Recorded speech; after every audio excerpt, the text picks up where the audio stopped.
సూరజ్ ఇంకా ప్రీతి ఒకే యూనివర్సిటీలో చదువుకుంటున్నారు.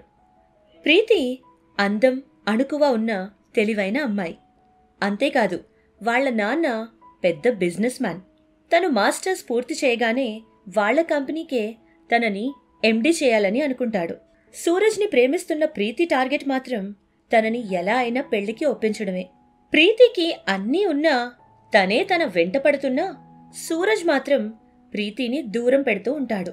దానికి కారణం వాళ్ల స్థితిగతులు పూర్తిగా భిన్నమైనవి. సూరజ్ ఏమీ లేని కఠిన పేద కుటుంబానికి చెందినవాడు. మారుమూల గ్రామం నుండి వచ్చిన తను మట్టిలో మాణిక్యమనే చెప్పాలి. అమ్మా నాన్న ఇద్దరూ వాళ్లకున్న చిన్న భూమిలోనే సాగు చేసుకుంటూ ఉంటారు. చిన్న గుడిసె, కఠినమైన పరిస్థితులు వాళ్లకంటూ ఉన్నవి అవి మాత్రమే. సూరజ్ తన తెలివితేటల వల్ల ప్రభుత్వం వారు ఇచ్చిన మద్దతుతో చదువుకుంటూ ఉంటాడు. తను బాగా స్థిరపడి తన ఊరిని బాగు చేయడమే తన ధ్యేయం. అందుకనే తనకంటూ ఎటువంటి మళ్లింపు లేకుండా తన నిర్ణయానికి ఏ ఆటంకం కలగకుండా ఉండాలని ప్రీతి అంటే ఇష్టం ఉన్నప్పటికీ తనని అస్సలు పట్టించుకోడు. కాని ప్రీతి సూరజ్ విషయంలో తన పట్టు వదిలేలా లేదు. సూరజ్, సూరజ్ ఆగు, నిన్నే. ప్రీతి, ఏమైంది? ఎందుకంత కంగారు పడుతున్నావు? Nothing, I just want to talk to you. ఈరోజు మన లాస్ట్ డే కదా, నీకేం బాధగా లేదా? లేదే, బాధ దేనికి? మనం లైఫ్లో నెక్స్ట్ స్టేజ్కి వెళ్తున్నాం. I have my plans. ఒక స్టార్టప్ కంపెనీ ప్రాజెక్ట్ సైన్ కూడా చేశాను. That's going to be my future. మరి నీ సంగతి ఏంటి? ఫ్యూచరా? అంతేనా? ఇంకేం లేదా? నేను నీకు ప్రపోజ్ చేశాను. ఇప్పటి వరకు I'm waiting for you to say yes or no. నీకు నో అని చెప్పి యూ డోంట్ డిజర్వ్ మీ అనో, నువ్వు నాకు వర్త్ కాదనో నువ్వు ఫీల్ అయ్యేలా చేయడం నాకు ఇష్టం లేదు Preethi. Please just understand life. నిన్ను చూడు, నిన్నెవరైనా వద్దని చెప్పగలరా? అందంగా ఉంటావు, మంచిదానివి, నీకేం తక్కువ? కానీ నేను నీలా కాదు కదా. ఇది మనకి సెట్ అవ్వదు. We are not equal. ఇది నువ్వు అర్థం చేసుకొని ఇంకెప్పుడు నన్ను ఈ క్వశ్చన్ అడగద్దు. ఎందుకంటే నీకు నో అని చెప్పడం నాకు ఇష్టం లేదు కాబట్టి అని సూరజ్ చెప్పి అక్కడి నుండి వెళ్ళిపోతాడు. ప్రీతికి పరిస్థితి అర్థమైనా సరే, ఎవరు ఎన్ని చెప్పినా సరే తన మనసుకి మాత్రం అవేవీ అవసరం లేదని అనిపిస్తుంది. ఇక సూరజ్ని అడిగినా ప్రయోజనం లేదని అర్థం చేసుకుని ధైర్యం చేసి వాళ్ల నాన్ననే సూరజ్తో మాట్లాడడానికి ఒప్పించాలని అనుకుంటుంది. వాట్? నీకు బ్రెయిన్ ఉండే మాట్లాడుతున్నావా ప్రీతి? నేను సొసైటీలో ఈ స్టేటస్ బిల్డ్ చేసుకోవడానికి ఎంత కష్టపడ్డానో తెలుసా?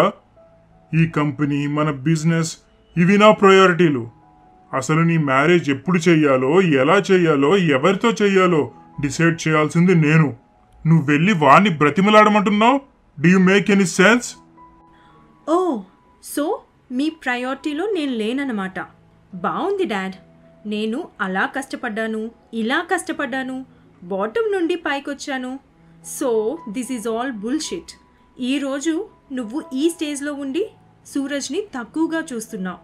నో డౌట్ తను నీకంటే గొప్పవాడవుతాడు, అది కూడా నీలా ఎవ్వరి హెల్ప్ తీసుకోకుండా. అండ్ నా మ్యారేజ్ అన్నది అసలు నీ చేతిలో లేదు డాడ్. ఎందుకంటే నేను సూరజ్ని తప్ప ఎవ్వరినీ పెళ్లి చేసుకోను. అది కుదరకపోతే ఎప్పటికీ చేసుకోను. కూతురిచ్చిన షాక్ నుండి బయటపడడం సురేంద్రకి కష్టమే. ఏం చేయాలా అని బాగా ఆలోచిస్తాడు.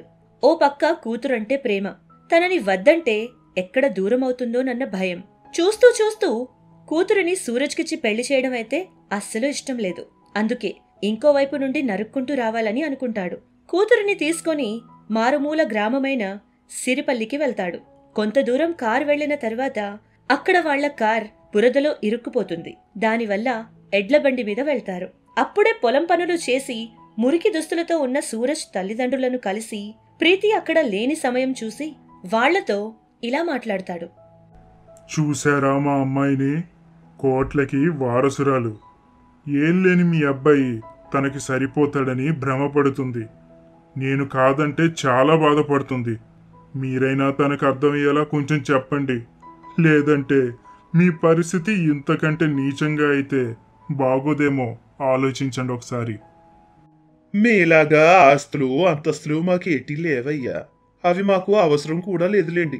నా బిడ్డను చేరుకోవడానికి అవేవి సరిపోవు. ఆ అమ్మాయి మాకు నచ్చలేదని చెప్పేస్తాంలేండి. మీరకి వెళ్ళండి. సురేందర్ మాటలకు బాధపడిన రంగయ్య ఇంకా లక్ష్మి ప్రీతిని చూసి ఇష్టపడినప్పటికీ సూరజ్కి వేరే సంబంధం ఖాయమైందని, త్వరలోనే పెళ్లి కాబోతుందని అబద్ధం చెప్తారు. ఆ మాట వినగానే ప్రీతి చాలా దుఃఖపడుతుంది. కాని సురేందర్ కూతుర్ని తీసుకుని సంతోషంగా వెనుతిరుగుతాడు. తన బిడ్డని తక్కువ చేసి మాట్లాడడం లక్ష్మికి బాధ అనిపించి సురేందర్ ఏ విధంగా మాట్లాడాడో, వాళ్లని ఎలా అవమానించాడో కొడుకు సూరజ్కి చెప్పుకుని బాధపడుతుంది. ఆ మాటలన్నీ విన్న సూరజ్ సురేందర్కి సమాధానం చెప్పడానికంటూ తన ఆఫీస్కి వెళ్తాడు. మీ అమ్మాయిని పెళ్లి చేసుకోవాలంటే నాకు క్షణం పట్టదు. నేను సరే అంటే ఇప్పుడే మెడ వంచి నాతో తాళి కట్టించుకుంటుంది. తనని నేను వద్దంటున్నానంటే తనంటే నాకు ఇష్టం లేదని కాదు. మీలాంటి వాళ్ళు మీ ఆస్తి కోసమే తనని వలలో వేసుకున్నానంటే అది నేను నా తల్లిదండ్రులు ఏమాత్రం భరించలేం. అందుకే సార్, మీరు ఏం మాట్లాడుతున్నా ఊరుకుంటున్నాను. కానీ ఇంకోసారి నా తల్లిదండ్రులతో అమర్యాదగా మాట్లాడితే నేనేమాత్రం ఊరుకోను అని చెప్పి సూరజ్ అక్కడి నుండి వెళ్ళిపోతాడు. కాని వాళ్లకి తెలియని విషయం ఏంటంటే అప్పటికే అక్కడికి వచ్చిన ప్రీతి వాళ్ల మాటలు వింటుంది. జరిగిన దాంట్లో తండ్రి ప్రమేయం ఉందని తెలుసుకుంటుంది. ఇక తెగించి తండ్రికి కూడా చెప్పకుండా బ్యాగ్ సర్దుకొని రంగయ్య లక్ష్మి ఇంటికి వెళ్తుంది. అయ్యో, ఇలా వచ్చావేంటమ్మా? మరి ఏం చేయమంటారు? మీరు రోట్లో టమాటా పచ్చడి చేస్తారంటగా, అది రుచి చూడాలనిపించింది, వచ్చేశాను. బాగా ఆకలిగా ఉందత్తయ్య, త్వరగా చేయండి. సరేనమ్మా, సరే. ఏమిటయ్యా అలా మొద్దులా నిలబడిపోయావు? ఆ కొబ్బరి బొండాలు దింపియ్యి. అమ్మాయి ఎండను పడొచ్చింది కదా. వాళ్ళు అలా హైరానా పడుతుంటే సూరజ్ అక్కడికి వస్తాడు. తనకి ఫోన్ చేసి ముందుగానే ప్రీతి నేను మీ దగ్గరికి వస్తున్నాను అని చెప్పి సూరజ్ సమాధానం చెప్పేలోపే ఫోన్ కట్ చేస్తుంది. దాని గురించి అసలిదంతా ఏంటి అని ప్రీతిని నిలదీస్తాడు. ఇదేంటో నీకు అస్సలు అర్థం కాదా? నేను నిన్ను ప్రేమిస్తున్నానంటే నువ్వు మాత్రమే కావాలని చెప్పడం లేదు. నీ పేరెంట్స్, నీ ఇల్లు, నీ ప్లేస్, అదిగో ఆ కొబ్బరి చెట్లు, ఆ ఆవులు, ఇంకేమైనా ఉంటే అవన్నీ కూడా నాకు కావాలి. ఇంకా చెప్పాలా? ఏమిటమ్మా వాడికి చెప్పేది? ఈ సరిగ్గుడు తిను, తీయగుంటది. రేయ్, పదరా చెరువుకి పోదాం. కోడలి పిల్ల కోసం మంచి శాప పట్టుకొద్దాం. తనని ప్రాణంగా ప్రేమిస్తున్న అమ్మాయిని కాదని, కన్నీళ్లు పెట్టించొద్దని రంగయ్య కొడుకుకి అర్థమయ్యేలా చెప్తాడు. ఆస్తులు అంతస్తులు సుఖాన్ని ఇస్తాయేమో గాని సంతోషపెట్టలేవని చెప్తాడు. కూతురి నిర్ణయం సురేందర్ మార్చలేనని గ్రహిస్తాడు. సూరజ్ సంతోషంగా ప్రీతికి తనని పెళ్లి చేసుకోవడం ఇష్టమేనని చెప్తాడు. కాని తను అనుకున్నవి సాధించిన తర్వాతే అని కూడా చెప్తాడు. తను కోరుకున్న ప్రేమ తనకి దక్కడంతో ప్రీతికి ఎంతో ఆనందంగా ఉంటుంది.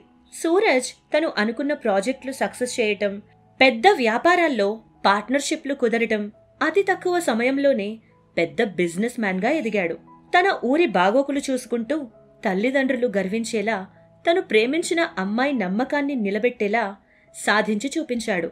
సూరజ్ ఎదుగుదలకి ఆశ్చర్యపోయి తనని తక్కువగా చూసినందుకు క్షమాపణలు చెప్పి కూతుర్నిచ్చి సంతోషంగా పెళ్లి చేస్తాడు సురేందర్.